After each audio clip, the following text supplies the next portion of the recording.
Joseph R. Biden, 46th President of the United States. His has been a challenging, complicated term of office, quite literally from day one. He's reflecting on the stakes for this election and on his legacy with Chief Election and Campaign Correspondent Robert Costa. We're living through history. We really are. Let's begin with your decision. You're at your home, Rehoboth Beach, Delaware, late July with your family, and you make this historic decision. Tell me the story. Look, the polls we had showed that it was a neck-and-neck race. Would have been down to the wire. But what happened was a number of my Democratic colleagues in the House and Senate thought that I was going to hurt them in the races. And I was concerned if I stayed in the race, that would be the topic. You'd be interviewing me about why did Nancy Pelosi say, why did someone, and I thought it'd be a real distraction, number one. Number two, when I ran the first time, I thought of myself as being a transition president. I can't even say how old I am. It's hard for me to get out of my mouth. And, but things got moving so quickly, it didn't happen. And the combination was that I thought it was a critical issue for me, still is, not a joke, maintaining this democracy. But I thought it was important because although it's a great honor being president, I think I have an obligation to the country to do the most important thing to do, and that is we must defeat Trump. I saw those images of your family in the Oval Office sitting just over to your left as you addressed the nation. They came up to you after the speech. What did you say to them? It's what they said to me. They said, my grandchildren call me Pop, my children call me Dad, and they said they were proud, and it mattered to me a lot. When I saw you with your family in the Oval, I wondered, is he thinking of Bo, too?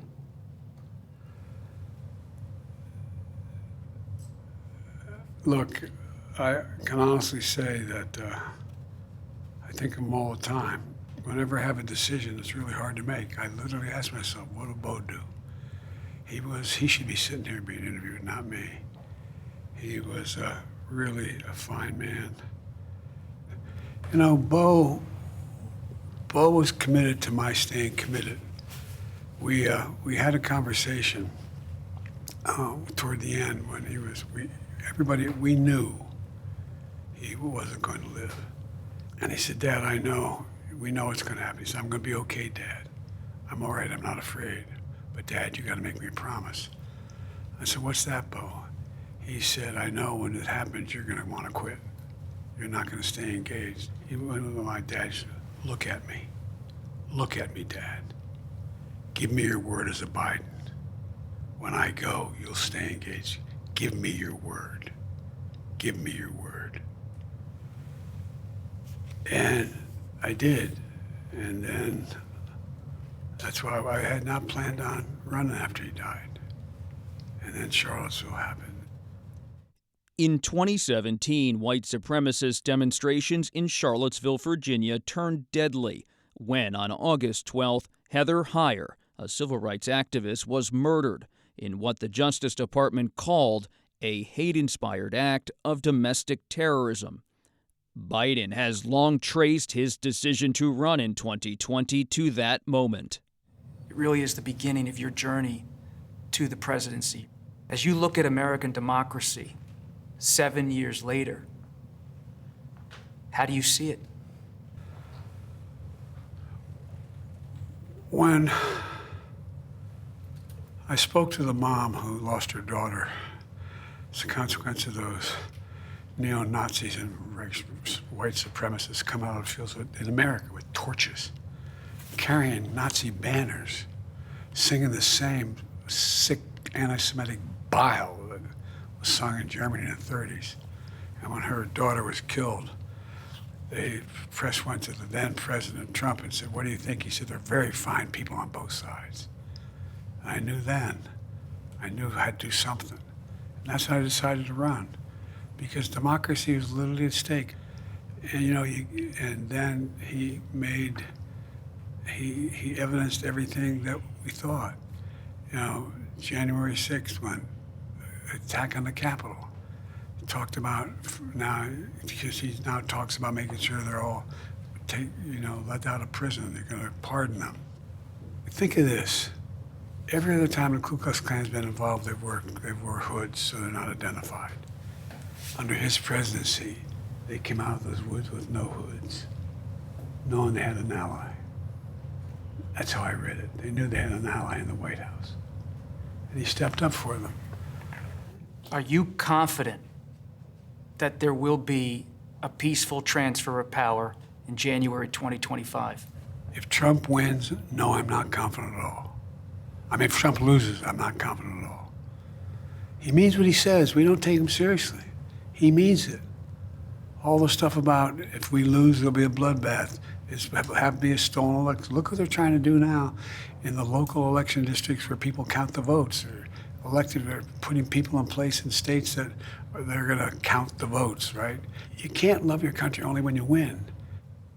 Trump has said his remarks on Charlottesville were not intended to praise white nationalists, and that he was warning of economic carnage when he said bloodbath. But Trump isn't the only thing on Biden's mind. You have about 5 months left in your presidency. You're managing 2 wars, domestic policy, the economy. On foreign policy, Israel's war with Hamas. Is a ceasefire possible before the end of your term? Still possible. The plan I put together, endorsed by the G7, endorsed by the UN Security Council, et cetera, is still viable. And I'm working literally every single day and my whole team to see to it that it doesn't escalate into a regional war. But it easily can. You've had a lot of ambition. Some senators told me in March of 2021, you took them into the Oval Office and pointed up at FDR's portrait and said, we're going big. We're going in that direction. I did, and we have, with the great help of so many people. Look, democracy works, and it was very important to prove that it worked. Prove that it worked. I mean, look at what we've been able to do. We've created 16 million jobs. I mean, real new jobs. We've gotten around the brink of having the private sector invest over $1 trillion. $1 trillion in the American economy. One of the things I fought for as a senator for a long time was to change the dynamic of how we grow the economy. Not from the top down, but from the bottom up. The idea of trickle-down economics doesn't work in my view. You're proud of this record. Will we see you out on the campaign trail for Vice President Harris? Yes, you will. I talk to her frequently, and by the way, I've known her running mate is a great guy. As we say, if we grew up in the same neighborhood, we'd have been friends. He's my kind of guy.